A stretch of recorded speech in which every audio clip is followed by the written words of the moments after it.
అందరికీ ప్రైజ్లాడండి. అందరూ బాగున్నారా? దేవుని కృపను బట్టి అందరూ బాగుండాలని కోరుకుంటున్నాను. 42వ కథతో మీ ముందుకు వచ్చిన్నాను. 42వ కథ వచ్చి బంగారు దూడ. చూడండి, మోషే తిరిగి కొండ ఎక్కుతున్నాడు. దేవుడు అతనితో ఇంకా ఏదో చెప్పాలనుకున్నాడు. దేవుడు చెప్పిన మాటలను మోషే తిరిగి వచ్చి ప్రజలకు చెప్తాడు.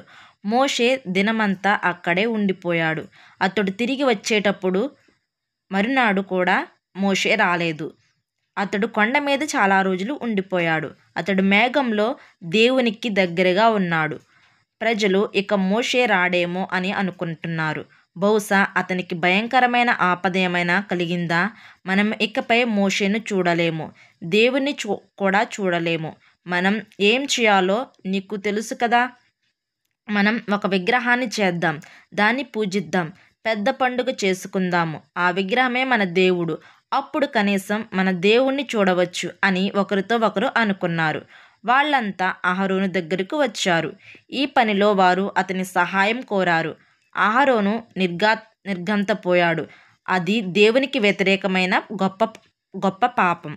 దేవుని ధర్మశాస్త్రం కూడా అలాగే చెప్తుంది. అయితే ఇలా అని ప్రజలతో చెప్పటానికి అహరోను భయపడ్డాడు.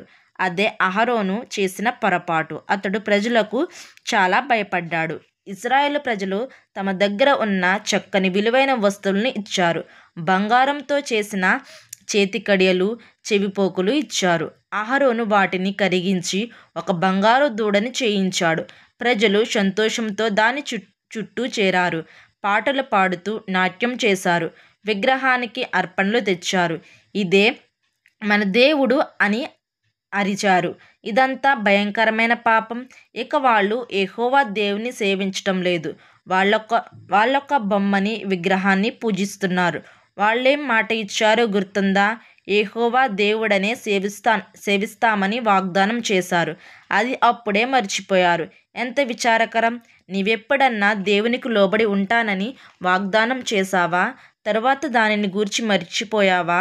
హఠాత్తుగా వాతావరణం అంతా నిశ్శబ్దం అయిపోయింది. ఆ కొండ దిగి వస్తున్నది ఎవరు? అది మోషే. అతడు 2 రాతి పలకలు పట్టుకొని వస్తున్నాడు. 10 ఆజ్ఞలు వాటి మీద రాసి ఉన్నాయి. దేవుడే స్వయంగా రాశాడు.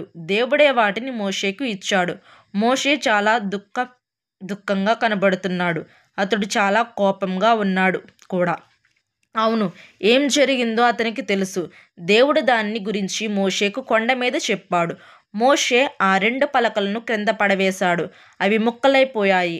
అంటే వాళ్ళు దేవుని పరిశుద్ధమైన ధర్మశాస్త్రానికి విరోధంగా పాపం చేశారు. అప్పుడు మోషే బంగారు దూడ వద్దకు వెళ్ళాడు. దానిని ముక్కలుగా పగలగొట్టాడు. ఆ ముక్కలను అగ్నిలో తగులబెట్టాడు. మోషే ప్రజలను శిక్షించాడు. చాలామంది చచ్చిపోయారు. అయితే అన్నిటికంటే పెద్ద శిక్ష ఏమిటో తెలుసా? దేవుడు మోషేతో, మోషే, నేను ఈ పాపిష్టి జనంతో రాను. దానికి బదులుగా నిన్ను నడిపించటానికి ఒక దూతను పంపుతాను అన్నాడు. అయ్యో, అదెంత ఘోరం! మోషే దేవుని ఎదుట సాగిలపడ్డాడు. అతడు వినయంతో ఆయనకు మొరపెట్టాడు. అతడు ఈ పాపిష్టి జనాంగం కోసం ప్రార్థన చేస్తున్నాడు. ప్రభువా, నీవు మాతో రాకపోతే మేము ఎక్కడనే ఉండిపోవటం మంచిది. ఓ దేవా, నీవిని పాపాన్ని క్షమించవా? నీవు మమ్మును విడిచిపెట్టక మాతో రావా అని ప్రార్థించాడు. దేవుడు దయతో అతని ప్రార్థన విన్నాడు. ఆయన వాళ్ళతో వస్తాడు. మోషేకు మరో 2 కొత్త రాతి పలకలను దేవుడిచ్చాడు. వాటిపై 10 ఆజ్ఞలు ఉన్నాయి. ఒకవేళ ప్రజలు దేవుణ్ణి సేవింపకపోతే మనమందరం ఆయన్ను సేవించాలని దేవుడు కోరుతున్నాడు.